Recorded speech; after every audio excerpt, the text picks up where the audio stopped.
Hello, welcome or welcome back to my YouTube channel. I'm Miss Teacher Lady, and if you are looking for fun and engaging ways to incorporate math in your classroom, you're in the right place. Today, I'll be explaining how I do stations in my classroom, and I've used this with middle schoolers and elementary school students, and it's a big hit. Before we get into what math stations are and how we do them, I wanted to give you a quick update. So this has been my 8th year of teaching, but my first year teaching 3rd grade. Have experience teaching 6th grade for 2 years and then 5th grade for 5 years. So saying that this experience has been different is to say the least. It's been very interesting. Teaching 3rd graders is no joke. From the demands from parents, from the responsibility of teaching them more than one subject, to their attention spans. Oh my goodness, it is, woo. It can be a lot. It is a lot, but I am enjoying it. The kids are so sweet. I get hugs in the middle of the lesson. Like, I could be busy talking and a kid just walks up to me and just starts hugging me. And I'm like, I'm trying to give direction, but of course I hug them back. And it is just frustratingly adorable. So overall, it's been an interesting, fun experience. Every day is a roller coaster of emotions, and I'm enjoying the ride. Now that that's out the way, let's talk about what you came here for. Let's talk about stations, specifically for math. I love stations. Love stations. My students love stations. Stations are basically activities that the students do to review and learn content. Students rotate through all of the stations. The type of stations that I'll be talking about today are based off the word build, B-U-I-L-D. Each letter in the word build stands for a different station. So there are 5 stations. B stands for buddy games. U stands for using manipulatives. I stands for independent work. L is for learning with the teacher. And D is doing review. B stands for buddy games. It's usually a math game that can be played with 2 to 3 people. And with the math game, you want it to be focused on the standard that you're focusing on with all of these stations.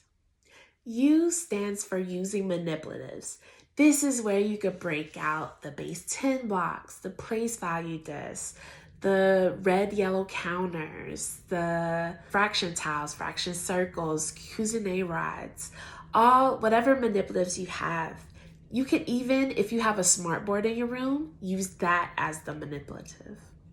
I stands for independent work. So that worksheet that focuses on that certain skill you want to cover, it's time for it to shine. Yes, so you can use a worksheet or you can assign something digitally.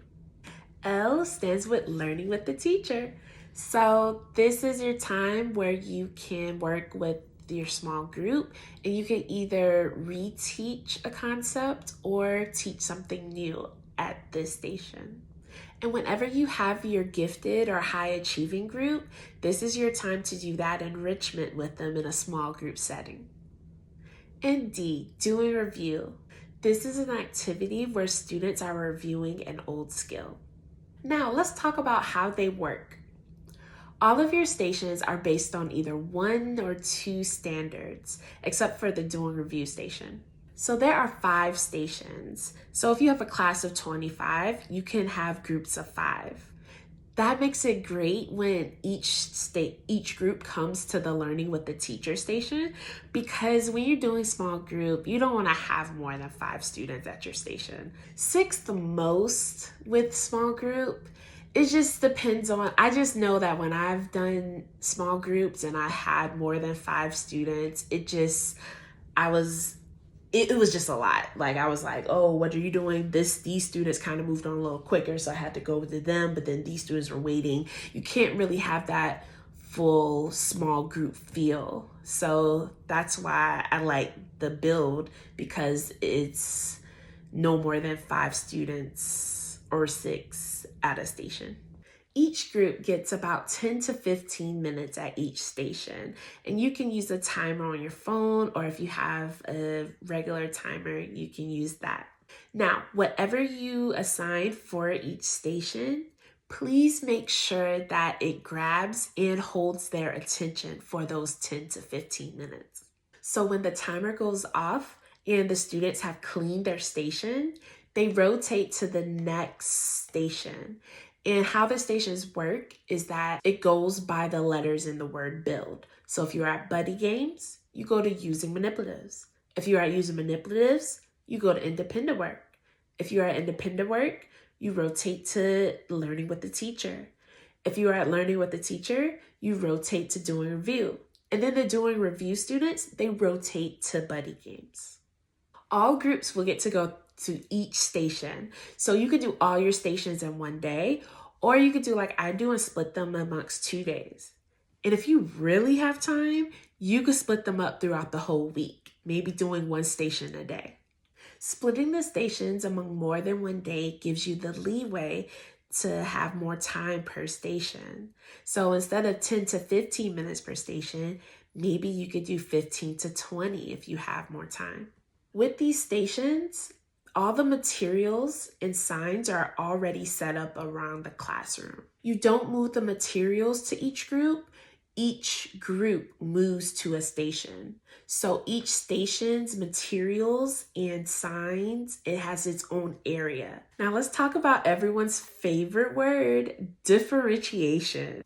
Even though every student goes to every station, differentiation can still happen. For the independent workstation, you can have tiered or differentiated assignments there, and students can choose one of the assignments based on the level that they feel they're ready for.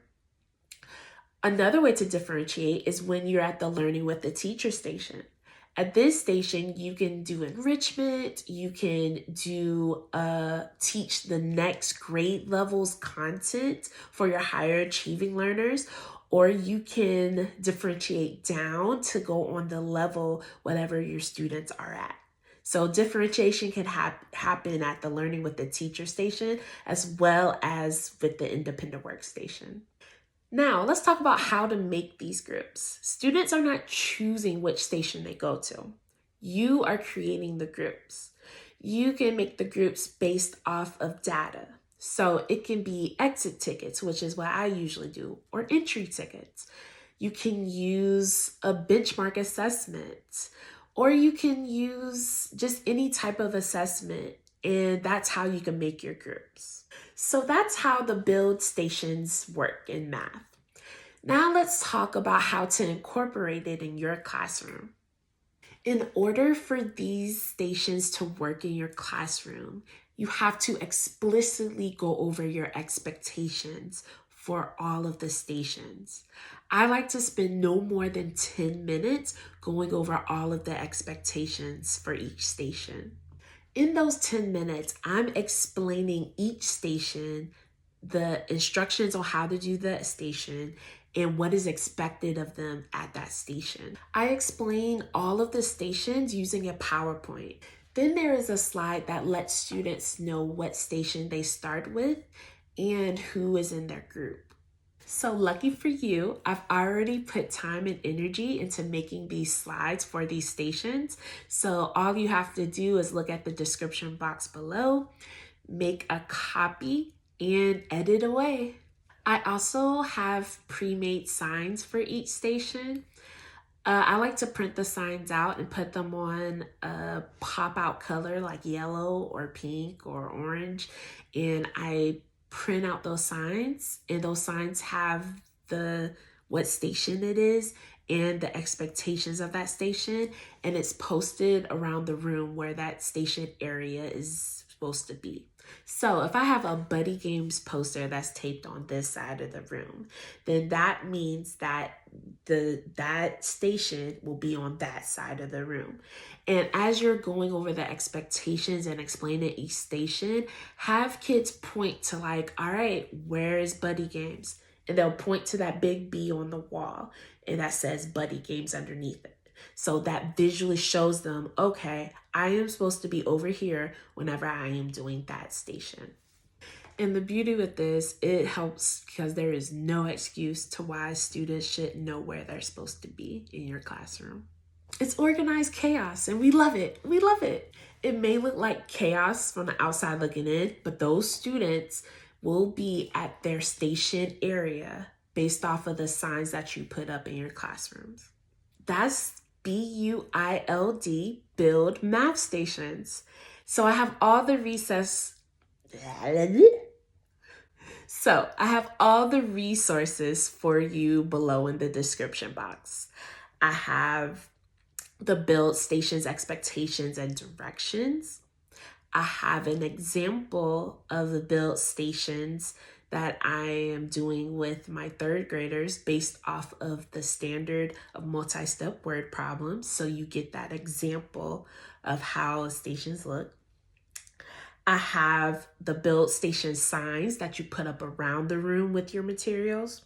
And then I also have the build cheat sheet just to remind you what each station is. So use them as you wish. I am excited for you. If this is new for you, I am excited for you to do this.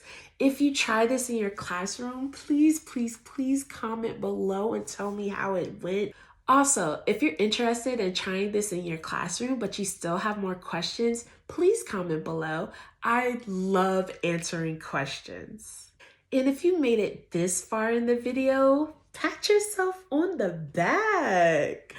And please drop in the comments, let's do the cool person emoji. You know, the face with the shades because they're so cool. Yeah, well, drop that emoji down there and just tell me what you thought.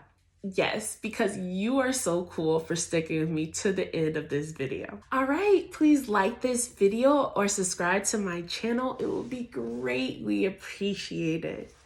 I look forward to hearing from you. And remember, take risk in your classroom. It's worth it. All right, until next time.